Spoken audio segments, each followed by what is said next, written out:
ಅತಿಥಿಯಾದ ನಮ್ಮ ರಾಣಿ ಚೆನ್ನಮ್ಮ ವೃತ್ತದ ಬಳಿಯಲ್ಲಿಯೇ ನಮ್ಮ ಸಹೋದರಿ ನೇಹಾ ಹಿರೇಮಠ್ ಅವರ ಆತ್ಮಕ್ಕೆ ಶಾಂತಿ ಕೋರಿ ಒಂದು ಮೇಣದ ಬತ್ತಿ ಹಚ್ಚುವುದರ ಮೂಲಕ ನಾವಿವತ್ತು ನಮ್ಮ ಸಂತಾಪವನ್ನು ವ್ಯಕ್ತಪಡಿಸುವುದಕ್ಕಾಗಿ ಬಂದಿದ್ದೇವೆ.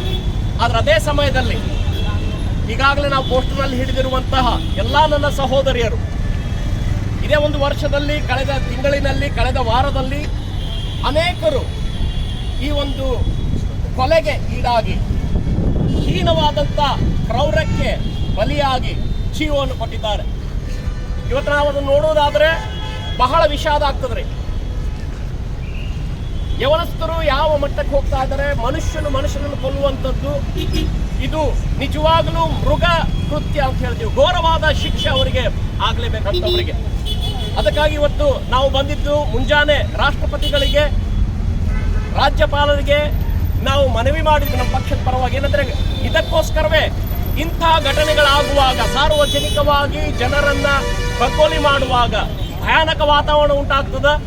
ಅದಕ್ಕಾಗಿ ನಾವು ವಿನಂತಿ ಮಾಡಿದ್ವಿ ಏನಂದ್ರೆ ಇಂಥ ವ್ಯಕ್ತಿಗಳಿಗೆ, ಅಪ್ರಾಪ್ತ ಬಾಲಕಿಯರಿಗೆ ಮಾಡುವಂಥ ಬಲಾತ್ಕಾರಿಗಳಿಗೆ, ಹೆಣ್ಣು ಮಕ್ಕಳನ್ನ ತುಚ್ಛವಾಗಿ ಕಾಂಡು ಅವರನ್ನು ಕೊಲೆ ಮಾಡುವಂಥ ಕ್ರೂರ ವ್ಯಕ್ತಿಗಳಿಗೆ ಘೋರವಾದಂಥ ದಂಡನೆ ಕೊಡುವಂಥ ಒಂದು ಶಾಸನ, ಒಂದು ಕಾನೂನನ್ನ ಸಪರೇಟ್ ಆಗಿ ತಯಾರು ಮಾಡಬೇಕು. ತಕ್ಷಣವೇ ಅದು ಕೋರ್ಟ್ನಲ್ಲಿ ಜಾರಿಯಾಗಿ ಅವರಿಗೆ ಶಿಕ್ಷೆ ಆಗಬೇಕನ್ನುವಂಥದ್ದು ನಮ್ಮ ಒಂದು ಹಕ್ಕೊತ್ತಾಯ ಇವತ್ತು ಮಾಡಿದ್ವಿ. ಮತ್ತು ಅದೇ ಸಮಯದಲ್ಲಿ ನಾವು ಇವತ್ತು ವಿನಂತಿ ಮಾಡಿಕೊಳ್ಳುವುದೇನೆಂದರೆ, ಯವನಸ್ಥರಲ್ಲಿ ವಿಶೇಷವಾಗಿ ದಯಮಾಡಿ ವಿಚಾರ ಮಾಡ್ರಿ. ನೀವು ಯಾವುದೇ ಒಂದು ಹೆಜ್ಜೆ ತಗೋಕ್ಕಿಂತ ಮುಂಚೆ ನಿಮ್ಮ ತಂದೆ ತಾಯಿ ಬಗ್ಗೆ, ಹೆತ್ತಂತ ತಂದೆ ತಾಯಿ ಬಗ್ಗೆ ವಿಚಾರ ಮಾಡ್ರಿ. ಪ್ರೀತಿ ಮಾಡ್ತೀರಿ, ತೊಂದರೆ ಇಲ್ಲ, ಅದು ನಿಮ್ಮ ಸ್ವಾತಂತ್ರ್ಯ, ನಿಮ್ಮ ಹಕ್ಕು. ಆದ್ರೆ ಪ್ರೀತಿ ಮಾಡೋಕ್ಕಿಂತ ಮುಂಚೆ ರಾತ್ರಿ ಹಗಲು ನಿನಗೋಸ್ಕರ ದುಡಿದಂಥ ನಿಮ್ಮ ಅಪ್ಪನನ್ನ ನೆನಪು ಮಾಡ್ಕೊಳ್ರಿ. ನಿನ್ನನ್ನು 9 ತಿಂಗಳ ಹೊಟ್ಟೆಯಲ್ಲಿ ಇಟ್ಕೊಂಡು ಸಾಕಿದಂಥ ತಾಯಿಯನ್ನು ನೆನಪು ಮಾಡ್ಕೊಳ್ರಿ.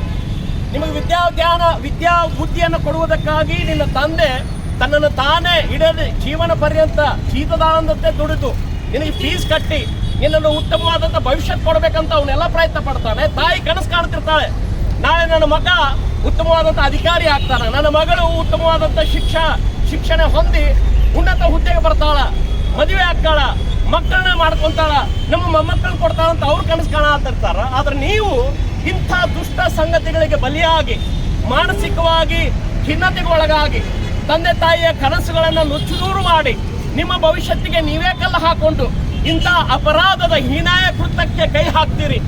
ಮತ್ತೊಬ್ಬರ ಮಕ್ಕಳನ್ನು ಕೊಲ್ಲುವಂಥ ಅಧಿಕಾರಿ ಯಾರಿಗೂ ಇಲ್ರಿ, ಮತ್ತೊಬ್ಬ ಮನುಷ್ಯನನ್ನು ಕೊಲ್ಲುವಂಥ ಅಧಿಕಾರಿ ಯಾರಿಗೂ ಇಲ್ಲ, ನಿಮ್ಮನ್ನು ನೀವೇ ಕೊಲ್ಲುವಂಥ ಅಧಿಕಾರ ನಿಮಗಿಲ್ಲ.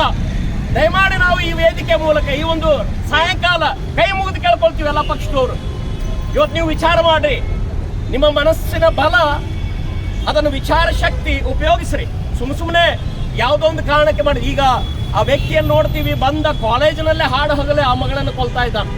ಇದು ವಿಚಿತ್ರ ಅನ್ಸದ, ಬಹಳ ಘೋರ, ಯಾರೇ ಸಹಿಸ್ಕೊಳ್ಳಿಕ್ಕೆ ಆಗುದಿಲ್ರಿ. ಇದು ಜಾತಿ ಧರ್ಮ ಇದು ದೂರ ಉಳಿತು, ಮನುಷ್ಯ ಕುಲಕ್ಕೆ ಇದು ಒಂದು ಭಯಾನಕ ಕೃತ್ಯ. ಇಂಥದನ್ನು ನಾವು ಖಂಡಿಸ್ತೇವೆ. ಆದ್ರೆ ದಯಮಾಡಿ ಈ ರಾಜಕಾರಣಿಗಳು ಏನಾದಾರಲ್ಲ, ಪಕ್ಷದವರು ಇದ್ರ ದುರುಪಯೋಗ ಮಾಡಬೇಡಿ. ಇಂಥ ಒಂದು ಕೃತ್ಯವನ್ನು ನೀವು ಮುಂದಿಟ್ಕೊಂಡು ರಾಜಕಾರಣ ಮಾಡ್ತೀರಿ, ಇಲೆಕ್ಷನ್ ಮಾಡ್ತೀರಿ ಅಂದ್ರೆ ನಿಮ್ಗೆ ಛೀಮಾರಿ ಹಾಕ್ತೀವಿ, ನಿಮಗೆ ಧಿಕ್ಕಾರ ಹಾಕ್ತೀವಿ. ನಿಮಗೆ ಬುದ್ಧಿ ಐತಿಲ್ಲ ಅಂತ. ಎಸ್ ಮ್ಯಾಮ್ ಹೇಳಿ.